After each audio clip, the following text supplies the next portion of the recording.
துணையாக இருப்பாய், நீடோடியாக வாழ்ந்திருப்பாய். மிக்க சந்தோஷம் சுவாமி. இந்த தெய்வீகம் பொருந்திய சிறப்பான சபையில் அரியேன் வந்த பொழுது ஆமா யார் என்று விளக்கம் சாமி அதிகாரம் நந்திக்காவலம் எனக்கு தெரியும். ஆமா குண்டு உதரம் எனக்கு தெரியும். இருந்தாலும் குண்டாதம் தான் எனக்கு தெரியும் சுவாமி. இந்த 4:30 மணிக்கு சிலாகுல எடுத்து எதுக்கு வந்துக்கிறீங்க? என்ன சமாச்சாரம்? முயல் அடிக்கிறாங்க நந்திக்காவலா சக்தி ஒன்று சமயம் 16. ஆமா உலக வழக்கமாக கொண்டாடி கொண்டிருக்கிறோம். உண்மைதான். சக்தி இல்லையே சிவன் இல்லை, சிவன் இல்லையே சக்தி இல்லை, இருவரும் சேர்ந்துதான் உலகம். அப்படி அருப்பெருஞ்சோதி தனிப்பெருங்கருணையாக விளங்கி வரக்கூடிய அக்கினி ஸ்தலத்திலே பெரிய ஸ்தலம், மூத்த ஸ்தலமாக விளங்கக்கூடிய அருமையின் ஜோதி என்று சொல்லக்கூடிய அருப்பெருஞ்சோதி தனிப்பெருங்கருணை என்று சொல்லக்கூடிய திரு அண்ணாமலையில் அமர்ந்த அருணாச்சல ஈஸ்வரன் என்றும் சுவாமி கையிலாயமே கோவிலாக வீட்டிருக்கக்கூடிய கோடான கோடி ஜீவ ஜந்துகளுக்கும் படிகளுக்கும் கட்டனாகவும் குறையில்லாமல் அவரவர் செய்த பாவ புண்ணியத்திற்கு வேத விகிதப்படி படிகளுக்கும் கர்த்தன் என்று கைலாய மூர்த்தி என்று பரம சிவன் என்று பார்வதி இடம் பாகம் பெற்ற எப்படி பார்வதிக்கு இடம் பாகம் பெற்ற சக்திக்கு இடபாகம் தந்த சாட்சாத் பரமசிவன் என்று நன்றாக அதுதான் தங்கள் பாடவே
மும்மூர்த்தி என்று சொல்லக்கூடிய சிவன் விஷ்ணு பிரம்மா அப்படி வைகுண்டம் சத்தியலோகம் கைலாயம் இவர்களுக்கு துணையாக முப்பெருந்தேவி என்று சொல்லக்கூடிய கலைமகள் செல்வத்திற்கு அதிபதி ஒருத்தி அதிபதி ஒண்ணு. இதற்கெல்லாம் மேலாக கல்விக்கு அரசி என்று சொல்லக்கூடிய கலை அரசு முப்பெரும் தேவியரும் துணை கொண்டு கோடான கோடி ஜீவராசிகளையும் கிரகங்களையும் ஆதியில் இந்த உலகத்தை ஒரே உருவமாக நின்று உலக படைக்க உமாசக்தி எண்ணம் கொண்டார். முடியாத காரணத்தினால் ஒருபடி மணலை எடுத்து மந்திர உபதேசம் செய்தார். அப்படி செய்கின்ற பொழுது முதலில் செய்த பொழுது அம்மா என்று ஒரு மட்டும்தான் வந்தது. உருவமோ கருப்போ சிவப்போ தெரியாது. அம்மா என்று வந்தபடியா அம்மா என்று வந்தது. அப்படி என்று அந்த பிள்ளையை அரவணைத்து அம்மா என்று வந்தபடியா அவளை பிள்ளையாக ஏற்றுக்கொண்டார். இரண்டாவதாக ஒரு மந்திரத்தை விரித்த போது தங்கா என்று கேட்டார். தங்கா என்று வந்தபடியா அவரை அண்ணனாக ஏற்றுக்கொண்டார். அவர்தான் ஆதி நாராயணமூர்த்தி, சக்தியின் அண்ணனாக விளங்குகிறார். இருவர் துணை கொண்டு இந்த உலகத்தில் உயிர்களை படைக்க முடியாது. பாலை வனமாக இருக்கும் இந்த பாராகிய பிரபஞ்சத்தை கிரகங்களையும் பஞ்சபூதங்களையும் உண்டு செய்ய சரியான ஒரு ஆண் துணை வேண்டும். மீண்டும் ஒரு மந்திரத்தை மூன்றாக ஜெபித்தார். அப்படி ஜெபித்த போது பெண்ணே என்று நான் தோன்றினேன். உண்மைதான். அப்படி பெண்ணே என்று என்ன வந்தபடியா கணனா ஏற்று வழி நடத்த வேண்டும், உலகத்தை உண்டு செய்ய வேண்டும் என்று நான் அவளை நெருங்கவோ அவள் என்ன நெருங்கவோ முடியாது. அவளுக்கோ 3 நேத்திரங்கள், நீண்ட பார்வை, நிறந்த குரல், கோரை பற்கள், கோழிமுட்ட கண்கள், அனல் வீசுகின்றது, விரித்த கூந்தல் பாலைவனமாக நிற்கிறது. அப்படி நிற்கின்ற பொழுது முடியாது என்று அறிந்து நாராயணமூர்த்தி துணையை கொண்டு அப்பொழுது சற்று யோசித்து அவருடைய நெற்றிக்கண்ணை எடுத்து எனக்கு வைத்தார். யாரு? அந்த சக்தி, ஆதி சக்தி. அப்படி அந்த நெற்றிக்கண்ணை எடுத்து எனக்கு வைத்தவுடன் அவள் நெற்றியிலிருந்து குருதி என்று சொல்லக்கூடிய அந்த உதிரம் ஆறாக பெருகி ஓடியது. அப்படி ஓடிய பொழுது இதையெல்லாம் பார்த்த சக்தியானவள் இப்படி நடந்து விட்டதே அண்ணா என்று அவையப்பட்ட பொழுது தன்னுடைய பெருவிரலால் அழைத்து பிடித்தார் நாராயணமூர்த்தி. அப்படி அந்த அழைத்தை பிடித்த வகுதுதான் இன்றைய மங்கையர்கள் குங்குமமாக வைக்கின்ற இடமும் அந்த இடம் தான் அது. அப்படி ஆளாகி ஓடியதான் குங்குமம் என்று சொல்லக்கூடிய மங்களகரமான பொட்டாக விளங்கி மீண்டும் போட்டு வைக்கிறாங்க. என்ன இருந்தாலும் அது ஆமா டிஸ்டர்ப் போட்டு அப்படி இருந்தாலும் தன் கணவருக்கு கண்ணை கொடுத்தபடியால் அவருக்கு கண்ணை கொடுத்தபடியால் கண் அவர் என்று கணவராக விளங்கி முறையே இன்னும் பின்பற்றி வருகிறார். அப்படி இதுவரையும் எனக்கு கண்ணை கொடுத்த பராசக்தி என்ன செய்தார் தெரியுமா? அவரை எரிக்க செய்து மீண்டும் பூலோகத்தில் பார்வதியாக பிறந்து மீண்டும் பர்வத மகளாக பிறந்து என்ன மலைப்பா என்று தெரிவித்தார்.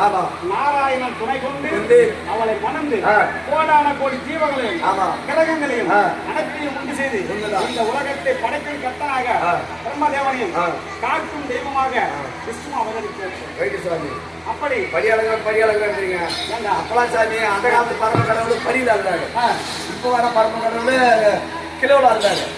இப்போ புதுசா கலியுகத்துல ஒரு பரம கடவுள ராத்திரி எடை விசிறி. இப்போ அதுவும் மாறிவிட்டது. இப்போ அதுவும் மாறி போச்சு.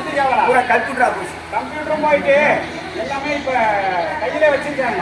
ஜிபே போன் பே அப்படி ஆகி போச்சு. பரமசிவனுக்கே மொழி காசு செல்லுல தான் வருது. ஆமா சாமி. வாங்கி போற பயணிக்கு போற துண்டு கூட இப்ப என் அருளால் காலம் மாறியது. மதிப்பு மாறி அந்த காலத்து பரம்பு வேற ஒன்றா அதனுடைய மதிப்பு கூடுகிறது. உலகம் மாறுகிறது ஒன்றுதான். அப்படி இருக்க ஒவ்வொரு நாளும் கைலாயத்தை நாடி வரும் பக்தருக்கு குறையில்லாம வரத்தை தந்திருக்கு. இங்கே நாடி வரும் பக்தருக்கு பரம்பாலிக்க வேண்டும். ஆமா சுவாமி.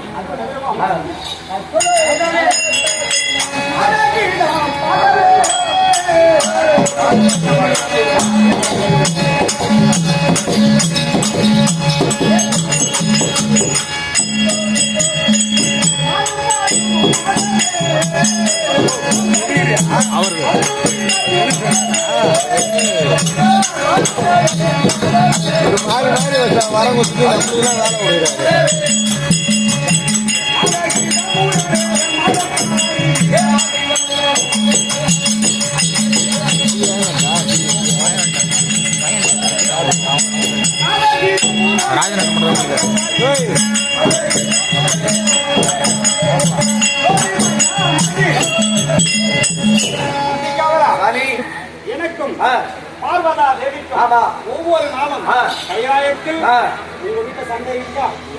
எனக்கு ஒரு நாளைக்கு வரும். ஆனா உங்க சரியான வாயாடி ஒருவோடு ஏந்த உறவு தான் பெருசு. ஆமா, உறவும் பெருசு. ஆமா, அந்த உறவுக்கெல்லாம் பொருள் பெருசு. ஆமா, அப்படி ஒவ்வொரு நாளும் படியளக்கும் செல்லும் தருவாயில் விடைபெற்று போவது வழக்கம். ஆமா, அப்படி போகின்ற பொழுது எங்களுக்கு வாதாட்டம் வருவது. அப்படி வாதாட நேராக கடைசியாக ஒரு நாள் இந்த உலகம் என்றால் என்ன, சூரியன் வாழ்வு என்றால் என்ன, சூரியன் சந்திரன் என்றால் என்ன விளையாட்டாக ஆரம்பித்தது. வினையாக முடிந்து சாபத்தை பெற்று கம்பா நதியிலே தவம் செய்வார்கள். அவருக்கு ஒரு சாபத்தை கொடுப்ப கம்பா நதியில் காமாட்சியாக அமர்ந்தார். தவம் செய்கின்ற பொழுது அவளை மீண்டும் சோதிக்க வேண்டும் என்று அந்த கங்கா நதியில் கரை குரல நீராக பெருக்கெடுத்து ஓடச் செய்தார் கங்கா பவானி. அப்பொழுது தன்னுடைய மணலை லிங்கமாக வைத்து சேர்க்கிறார் பார்வதானி. அப்படி அந்த லிங்கமாகப்பட்டது ஜலத்தில் கரைந்து கொண்டே போகும் என்று என்ன செய்வார்? ஓடி தன் கணவர் என்று சுவாமியை நினைத்தார். அணைத்துக் கொண்ட உடனே சனவாகப்பட்டது லிங்கத்தில் பட்டது. அகோர கோபத்தோடு நான் தோன்றினேன். பார்வதா, மீண்டும் உன் தவத்தில் பிழை ஏற்பட்டது அப்படி என்று கோபமாக அவரும் நானும் ஆராய்ச்சி. அது சரி. அப்படி செய்த போது அன்று அந்த கம்பா நதியில் ஏகாம்பரநாதராக தோன்றி அவளுக்கு காட்சி கொடுத்து ஏகாம்பரநாதராக இன்றும் காஞ்சிபுரத்தில் குடிகொண்டிருக்கிறார். மீண்டும் இந்த சாப விமோசனம் முடிவடைய வேண்டும் என்றால் அருணயம்பதி என்று சொல்லக்கூடிய திருவண்ணாமலையில் தபத்தை செய்வார். உன்னை சோதித்த பிறகு நான் இடபாகம் தருவேன் என்று அவளுக்கு உறுதியளித்து காவலாக முருகப்பெருமானை அழைத்து அவரோடு சேர்ந்து செய்த போது வாழ பந்தல் என்று சொல்லக்கூடிய அந்த ஊரும் பேர் பெற்று பச்சைமனாய் விலகி வந்தது. மீண்டும் அருணயம்பதி என்று சொல்லக்கூடிய கௌதம ரிஷி ஆசிரமத்தில் அவர் துணை கொண்டு ரிஷிகள் அக்கிரமத்தெல்லாம் மகிடாசுரன் என்று சொல்லக்கூடிய சூரன் அவர்களை துன்புறுத்தி அவர்கள் செய்ய யாகத்தில் சிறுநீர் வைத்தார்கள். ஒரு அரக்கனாக இருந்தாலும் என்னிடம் வரம் பெற்றவனாக இருந்தாலும் அதர்மம் கை கொண்டு எல்லை மீறி போனபடியாக இவர்கள் அழிக்க வேண்டும் என்று ரிஷிகள் எல்லாம் ஓடி சென்று ரிஷியுடைய பார்வதியில முறையிட்டாங்க. இதெல்லாம் உற்று நோக்கி எல்லாம் முடியாது என்று கண்ணனுடைய சொல்கிறார்கள். கண்ணனோ ஒரே ஒரு வழியாக உண்டு வைத்தனா என் தங்கை ஆதி துர்க்கையாக 3 சக்திகளும் ஒன்று சேர்ந்து வந்தால் அந்த சூரனை மடிக்கலாம். என்னாலும் முடியாது, ஒன்னாலே முடியாது, அவராலே முடியாது. ஆதி சக்தியால் முடியும் என்று தெரிந்த போது பிறகு ஆதி சக்தி அவதாரம் எடுத்து மகிடா சூரனும் துர்க்கையும் ஒருவருக்கு ஒருவர் சண்டை செய்கிறார். காலை முதல் அன்று வரை சண்டை செய்தாலும் எந்த உருவெடுத்தாலும் மீண்டும் மீண்டும் வந்து ஒன்றே இருக்கிறது. அசிரியர் வாக்கின் உத்தரவின்படி எருமக்கிடா உருவரும் பொழுது அவனை கொல்ல முடியுமே தவிர வேறு எந்த உருவெடுத்தாலும் அவனை கொல்ல முடியாது. அப்படி பெரிய வரத்தை பெற்றிருக்கிறான் என்று அசிரியர் உரைத்த வாக்கின்படி எருமக்கிடா உருமாறி வந்த பொழுது அவனை சூர சம்மானம் செய்து மகிழ சங்கார் என்று பெயர் படைத்து ஆதி துர்க்கையாக திருவண்ணாமலை கோவில் கொண்டார். அந்த கோயில் இருக்குது. திருமணம் ஆகாத பெண்களோ ஆண்களோ குழந்தை இல்லாத பெண்களோ ஆண்களோ அந்த கோவிலை சுற்றி வந்து நெய் தீபம் என்று சொல்லக்கூடிய தீபத்தை போட்டால் அதுக்கு தக்க பலன் கொடுப்பார். அப்படி ஆதி துர்க்கையாக சக்தியிலே சிவனின்று அர்த்தநாரீஸ்வரர் என்று சொல்லக்கூடிய மகா தீப மோட்சத்தையும் பரண தீப மோட்சத்தையும் உலக மக்களை காத்து வருகிறேன். ஆனால் இன்று ஒரு அதிசயம், 4 யுகங்களாக அரக்கர்களோ பக்தர்களோ தேவர்களோ என் அடியார்களுக்கு என்னை வேண்டி துதிப்பவர்களுக்கு கேட்க வரத்தை தரக்கூடிய ஒரே ஆள் நான் தான். என் கடமையை தவறாமல் செய்து வருகின்றேன். ஆனால் இந்த ஞானத்தில் அறிந்து பார்த்தால் 16 வயது நிரம்பிய தென்கிடம் மத்தியில் உலகத்தில் கோட்டை கட்டி அசுரகலத்தில் பிறந்த பாதாபி எனதாபி 2 பாலர்கள் அகோரமான தபத்தை செய்கிறார். இந்த உயிர்கள் ஒவ்வொன்று வாழக்கூடிய ஆதாரமே காற்று, வாழ்வு, சூரிய வெளிச்சம். இதை 3ஐயும் விழுங்கி தவம் செய்கின்றார். அது எனதாபி சூரன் பிராணவாழியும் ஸ்தபனம் செய்து ஒரே மனதாக நிறுத்தி தவம் செய்கின்றார். உலகம் இருளடைந்துவிட்டது. ஒவ்வொரு உயிரும் உயிருக்கு போராடுகின்றது. கடவுளாக இருக்கின்றன காற்போடு வணக்கம் அண்ணாவை தேடி புறப்படுகிறார். கவனத்தை செல்வோம், புறப்படுங்க. பணத்தை கொடுத்து மக்களை காக்க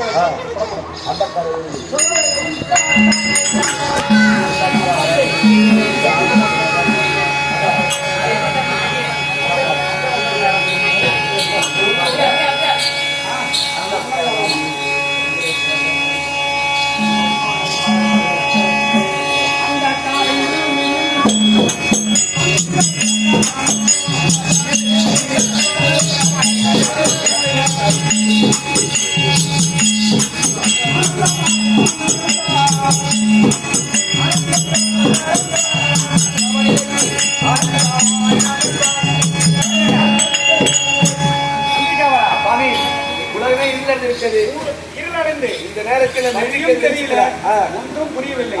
எங்க இருக்கிறார் என்று என் நெற்றிக்கும் ஞான பார்வையால் அறிந்து தவநிலைக்கு இறங்கி சென்று இவர்களுக்கு வேண்டிய வரத்தை தர வேண்டும்.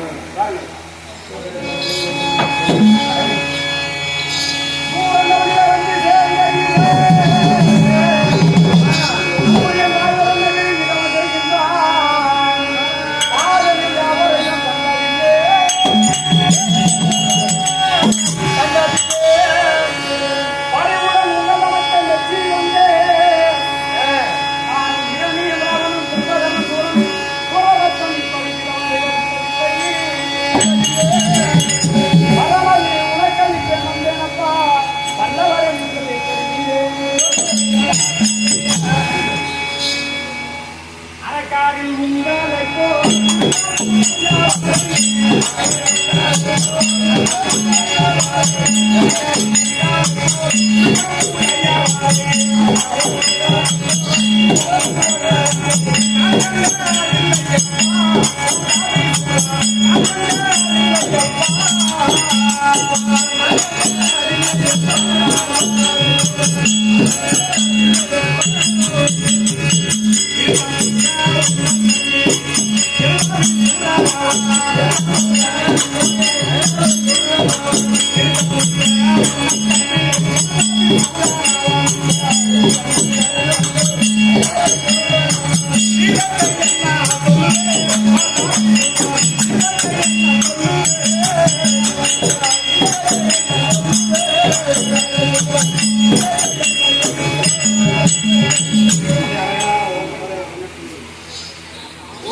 நான் சிவபெருமான் வந்திருக்கின்றேன்.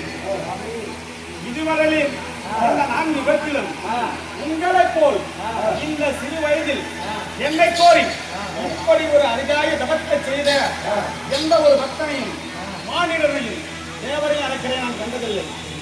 அசுர குலத்தில் பிறந்த ராவணன், ராவணேஸ்வரன், பட்டாசுரன், பல அரக்கர்களும் பக்தர்களாகிய அனைவரும் வரம் பெற்றிருக்கின்றார்கள்.